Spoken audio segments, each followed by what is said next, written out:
क्या क्रिश्चियन लोगों को बर्थडे सेलिब्रेट करना चाहिए? क्या जन्मदिन मनाना वचन के अनुसार है? हम वचन में देखेंगे कि क्या हमें बर्थडे यानी जन्मदिन मनाना चाहिए या नहीं। परमेश्वर का वचन इसके बारे में क्या कहता है? क्या बाइबल में लिखा है बर्थडे सेलिब्रेशन? पूरी बाइबल में केवल 2 बार ही बर्थडे सेलिब्रेट किया गया।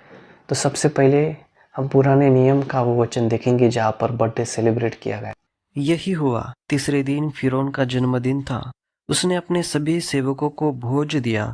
उस दिन प्रधान पिलाने वाले और प्रधान पकाने वाले दोनों को कारावास से बाहर लाया गया। प्रधान पिलाने वाले को फिर से उसकी जवाबदारी दे दी गई। वह फिरौन के हाथ में फिर से प्याला देने लगा, लेकिन प्रधान पकाने वाले को फांसी पर लटका दिया। सब कुछ वैसा ही हुआ जैसा यूसुफ ने बताया था। तो सबसे पहला इवेंट हम पुराने नियम में देखते हैं जब फिरौन का बर्थडे था। फिरौन अपना जन्मदिन मना रहा था। तो बाइबल के इतिहास में यानी पूरी बाइबल में सबसे पहले हमें बर्थडे का सेलिब्रेशन यहाँ पर मिलता है। फिरौन अपना बर्थडे सेलिब्रेट कर रहा है और इसके बाद सीधा नए नियम में बर्थडे सेलिब्रेशन हमें दिखता है जो हेरोद राजा का था। ठीक अवसर आया जब हेरोदस ने अपने जन्मदिन में अपने प्रधानों और सेनापतियों और गलील के बड़े लोगों के लिए भोज किया।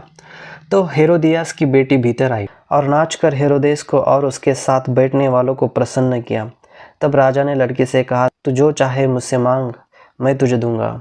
और उससे शपथ खाई, मैं अपने आधे राज्य तक जो कुछ तू मुझसे मांगेगी मैं तुझे दूंगा। उसने बाहर जाकर अपनी माता से पूछा, मैं क्या मांगूं? वह बोली, यूहन्ना बपतिस्मा देने वाले का सिर। वह तुरंत राजा के पास भीतर आई और उससे विनती की, मैं चाहती हूँ कि तू अभी यूहन्ना बपतिस्मा देने वाले का सिर एक थाल में मुझे मंगवा दे। तब राजा बहुत उदास हुआ, परंतु अपनी शपथ के कारण और साथ बैठने वालों के कारण उसे टालना न चाहा। अंततः राजा ने तुरंत एक सिपाही को आज्ञा देकर भेजा कि उसका सिर काट लाए। तो उत्पत्ति के बाद सीधा नए नियम में हमें बर्थडे सेलिब्रेशन मिलता है जो हेरोद राजा मना रहा है और उसके बर्थडे के दिन भोजन के लिए बहुत से लोगों को इनवाइट करता है, जैसे कि पुराने नियम में फारो राजा ने किया था। और हेरोदेस ने उस दिन एक महान परमेश्वर के भविष्यद्वक्ता की हत्या की जिसका नाम यूहन्ना बपतिस्मा देने वाला था। तो ये दोनों बर्थडे सेलिब्रेशन में बहुत सारी चीज़ें कॉमन। पुराने नियम में भी हम देखते कि फिरौन अपने जन्मदिन के अवसर पर भोजन के लिए लोगों को बुलाता है। तो नए नियम में भी हेरोद वैसे ही करता है। दोनों बर्थडे के दिन किसी की जान ली जाती। तो इसके अलावा और कहीं भी हमें बर्थडे सेलिब्रेशन नहीं दिखता। तो पुराने और नए नियम में हमें कोई भी ऐसा परमेश्वर का सेवक, परमेश्वर के लोग नहीं दिखते जो अपना बर्थडे सेलिब्रेट कर रहे हो या फिर परमेश्वर ने उन्हें आज्ञा दी हो कि अपना बर्थडे सेलिब्रेट करें। तो ये दोनों इवेंट्स से हमें ये सीखने को मिलता है कि जिन्होंने बाइबल में बर्थडे सेलिब्रेट किया था वो दोनों राजा अविश्वासी थे, वो गैर मसीह थे, या फिर हम ऐसा कहेंगे कि वो ऐसे लोग थे जो प्रभु यहोवा पर विश्वास नहीं करते थे, यानी वह दुष्ट राजा थे। तो हमें ये पता चलता है कि बर्थडे का सेलिब्रेशन कहाँ से आया है, ये परमेश्वर की ओर से नहीं, या फिर स्पष्ट रूप से हमें पता चलता है कि ये वचन के अनुसार नहीं है। बर्थडे का सेलिब्रेशन उन लोगों से आया है जो परमेश्वर पर विश्वास नहीं करते। और जब भी यह बर्थडे सेलिब्रेशन बाइबल में आया तब ये दुखद घटनाओं को लेके आया। लेकिन एक सवाल उठता है कि बर्थडे सेलिब्रेशन आखिर किया क्यों जाता था? क्यों अपना जन्मदिन वो मनाते थे? एक्चुअली उस समय जन्मदिन मनाना केवल किसी को खाना खिलाने जैसा नहीं था, केवल पार्टी करना जैसा नहीं था। जन्मदिन बनाने का कंसेप्ट यानी जन्मदिन मनाना यानी वो लिटरली एक रिचुअल था, उम्र बढ़ाने का रिचुअल। क्या आपको याद है कि उत्पत्ति की किताब में जब अदन की वाटिका में शैतान ने हवा से क्या कहा था? तुम ये फल खाओगे तो कभी नहीं मरोगे, तुम परमेश्वर के समान हो जाओगे, तुम अमर हो जाओगे। और उसी उत्पत्ति की किताब में परमेश्वर कहते हैं कि मनुष्य इतने इतने साल ही जीवित रहेगा। तो अगर परमेश्वर ने मनुष्य की जीवित रहने की उम्र तय करके रखी है, मनुष्य इतने इतने साल तक ही जीवित रहेगा। परमेश्वर चाहते हैं कि हम इस संसार में ज्यादा समय तक नहीं रहे। परमेश्वर चाहते हैं हम अनंत काल का जीवन प्राप्त करें, लेकिन उसके साथ इस पापी दुष्ट संसार में नहीं। लेकिन इस संसार में शैतान लोगों को वचन देते फिरता है कि तुम अमर हो जाओगे, अमर करने का वचन। और ये रिचुअल वहां से ही आया है बर्थडे सेलिब्रेशन का। तो वह एक रिचुअल रहता था बर्थडे के दिन, उम्र बढ़ाने का रिचुअल। जनरली हम जिनका बर्थडे होता है हम सुनते हैं ना लोगों को कहते हुए कि भाई तू हजारों साल जिए, तू 100 साल जिए। लेकिन परमेश्वर क्या चाहते हैं? परमेश्वर की इच्छा क्या है भाई? परमेश्वर की इच्छा नहीं हम हजारों साल यहाँ पर बिताए। परमेश्वर ने हमारी उम्र सीमित करी हुई है, क्योंकि स्क्रीन पर आप वह वचन देख सकते हो कि परमेश्वर ने कितनी हमारी उम्र तय की है। तो अगर परमेश्वर की इच्छा है कि हम इतने इतने साल तक ही, कुछ समय तक ही जीवित रहे इस संसार में, तो हम क्यों एक दूसरे को बधाई दे रहे हजारों साल जीने की? तो ये समझो इस बात को कि बर्थडे सेलिब्रेशन का जो ओरिजिन है, जिन लोगों ने ये निकाला है, वो एक रिचुअल होता था एक समय पर, उम्र बढ़ाने का रिचुअल, कि उसकी उम्र बढ़े। तो इसीलिए जब हम अपना बर्थडे सेलिब्रेट करते हैं, जब हम हमारा जन्मदिन मनाते हैं, तो उम्र बढ़ाने के लिए नहीं, अभी तक परमेश्वर ने हमें जीवित रखा है, इसका धन्यवाद देने के लिए।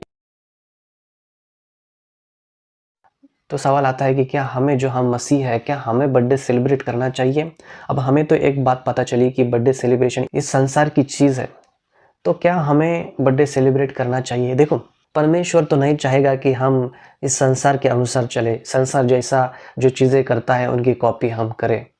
लेकिन हम जनरली अपने जीवन में बहुत सी चीज़ों का सेलिब्रेशन करते हैं, जैसे कि प्रमोशन होना या फिर स्कूल कॉलेज में अच्छे मार्क्स आना, पास होना।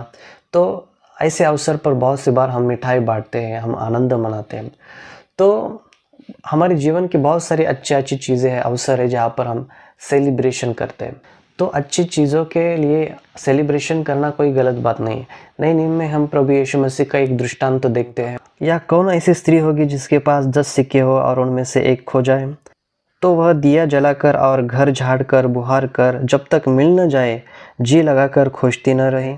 और जब मिल जाता है तो वह अपनी सखियों और पड़ोसियों को इकट्ठा करके कहती है, मेरे साथ आनंद करो क्योंकि मेरा खोया हुआ सिक्का मिल गया है। तो हम देखते हैं कि जब भी हमारे जीवन में कुछ अच्छी चीज़ें होती है तो हम सेलिब्रेट कर सकते हैं, लोगों को बुलाकर सेलिब्रेट कर सकते हैं। हमारे आनंद को, हमारी खुशियों को हम दूसरों से बांट सकते हैं, उन्हें मिठाई खिलाकर, खाना खिलाकर, जो कुछ भी आप करना चाहते हो आप सेलिब्रेट कर सकते हो। लेकिन परमेश्वर को महिमा मिले ऐसी चीज़ें हमें करनी है। तो जब बात आती है बर्थडे सेलिब्रेशन की, तो हम जानते हैं कि बर्थडे सेलिब्रेशन यह इस संसार से आया हुआ है। अगर यीशु मसीह इस संसार में होते और अगर हम उन्हें अपने बर्थडे के सेलिब्रेशन के दिन बुलाते, वे हमारे शारीरिक जन्म से ज़्यादा हमारे आत्मिक जन्म पर ज़्यादा महत्व देते। लेकिन हमारे जन्मदिन के अवसर पर हमें लोगों को बुलाकर परमेश्वर का धन्यवाद करने का अवसर मिलता है। देखो, वैसे तो हमें रोज़ परमेश्वर को धन्यवाद देना चाहिए कि वो हमें संभालता है, लेकिन हम हर रोज़ सभी लोगों को बुला नहीं सकते, हम सभी लोगों को बुलाकर धन्यवाद नहीं कर सकते। तो बर्थडे के दिन अगर हम सभी लोगों को बुलाकर परमेश्वर की महिमा करें तो ये चीज़ अच्छी है। लेकिन हमें उस तरह बर्थडे सेलिब्रेट नहीं करना चाहिए जैसा संसार करता है। केक कटिंग होती है, मोमबत्तियाँ लगाई जाती है, पार्टी की जाती है, डांस गाना किया जाता है। तो जैसा संसार सेलिब्रेट करता है वैसे हमें नहीं करना। हम जो कुछ भी करते हैं परमेश्वर की महिमा के लिए हमें करना चाहिए। उस दिन केवल परमेश्वर की महिमा होनी चाहिए।